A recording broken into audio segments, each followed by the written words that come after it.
Do you know how hockey started? No, but that was Roxy's thing. Was it? Oh, yeah. She would call me, don't forget the hockey game tonight. Well, hockey actually started in Ireland. There was a game in Ireland called hurley.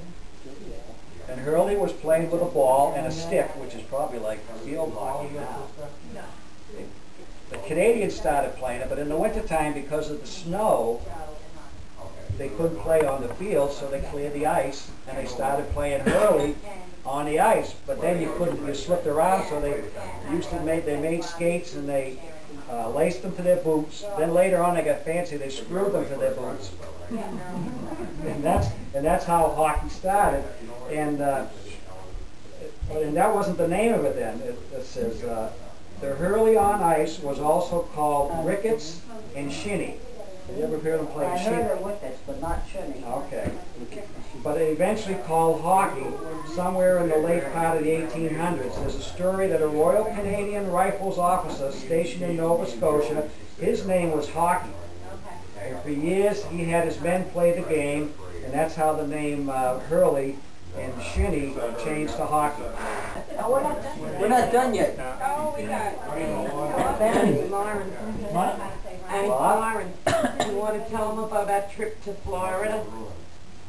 You have to help. All right. We were going to Florida. It was right after the plane crashes and stuff.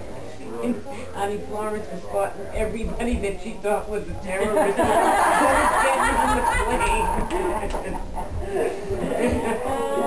She said, that looks like one. I'm in a wheelchair to be pushed. So we get to the gate. She said, can you walk around? You know, they couldn't push the thing through there. I said, yeah. So I get around, walk around, and I'm waiting for the push. She said, go ahead, go away.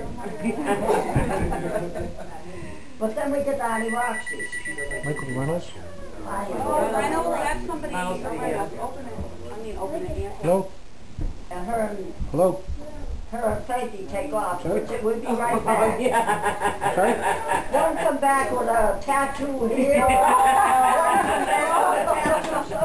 You got a tattoo?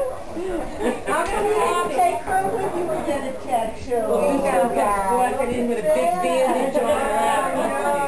What the hell happened to you? And then she said, well, I got to get my phone.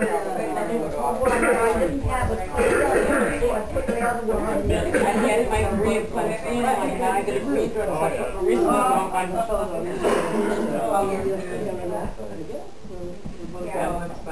They said something else was happening. Was she excused?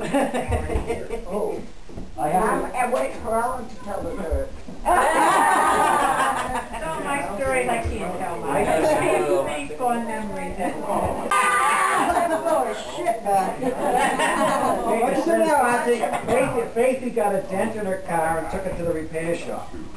Now, this is a blonde joke.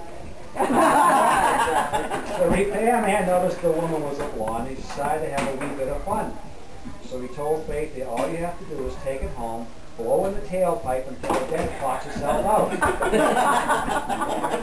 After 15 minutes of this, the blonde's blonde friend, you have a blonde friend near you? Well, she came over and asked what you were doing. He said, I'm trying to pop the dent, but it's not really working. And the blonde says, duh. He says, you have to roll up the windows first.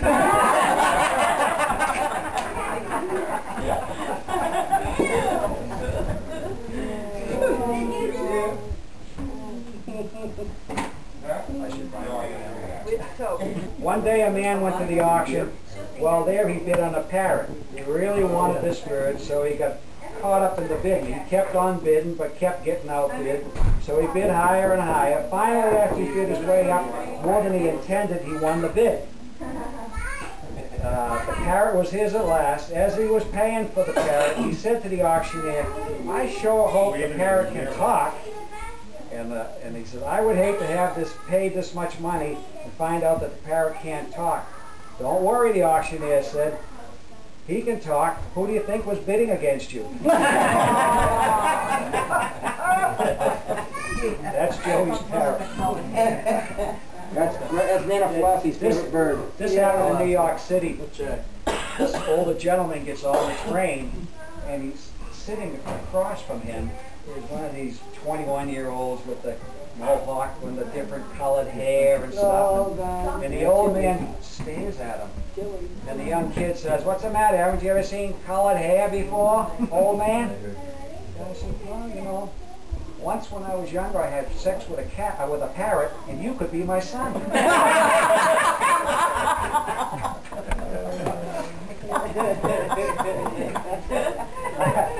I have to tell you one main joke, and then I quit. Yeah. Yeah. This what's this? Jason calls Bubba, and he says, "Bubba, did you hear about the accident down at the mill?" And he said, "No, what happened?" He said, "Darryl fell into the bandstand, cut his arm off. We put it in a plastic bag, took it down to Doc Sider. Doc Sider reattached the arm, and he was back to work that afternoon through the miracles of modern medicine." That's amazing. A couple of days later, phone rings again. "Did you hear about the accident at the mill?" "No, what happened?" "Darryl's other brother, Darryl, he fell into the bandsaw, cut his leg off, patched it through the modern miracles of medicine. He was back to work that afternoon." That's amazing.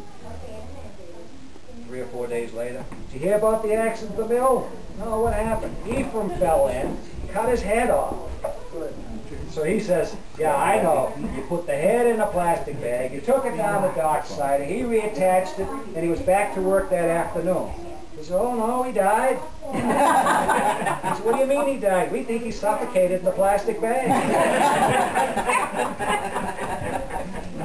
That's all. You got any? But I didn't sing happy birthday to Graham. Okay. Happy birthday.